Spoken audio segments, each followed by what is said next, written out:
Deep within the heart of a secluded forest stood the remnants of St. Agnes Asylum, a place of sorrow and despair. No one dared approach, for whispers of its sinister past echoed through the wind. Riley, an avid urban explorer, was determined to uncover the truth.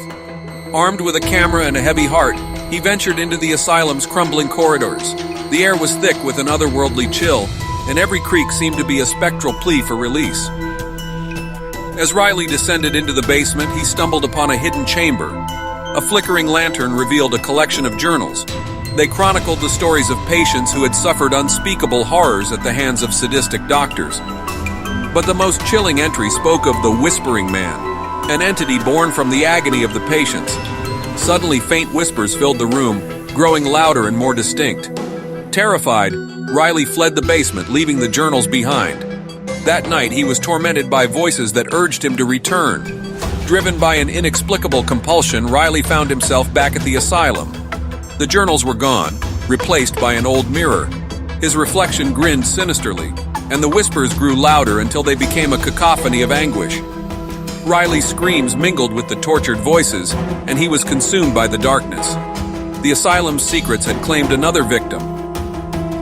Harrow House, an imposing mansion, had stood vacant for decades. A local legend whispered that anyone who entered never returned the same.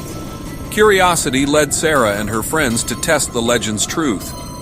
With cameras in hand, they explored the mansion's ornate halls. Strange symbols adorned the walls, and the air was icy even on the hottest days.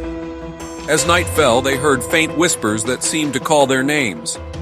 Separated from her friends, Sarah followed the whispers to a grand library. In its center lay an ancient book bound in human skin. A verse within described a ritual to communicate with the dead. Fearful but intrigued, Sarah recited the words aloud. The room trembled, and ethereal figures materialized around her. They shared tales of suffering and revenge, claiming they were trapped by a malevolent force. Sarah realized the ritual had awakened vengeful spirits. Desperate to escape, she fled the mansion, the spirits' anguished screams echoing behind her. Back home, Sarah's friends noticed a change in her demeanor. She spoke in tongues and seemed drawn to the supernatural.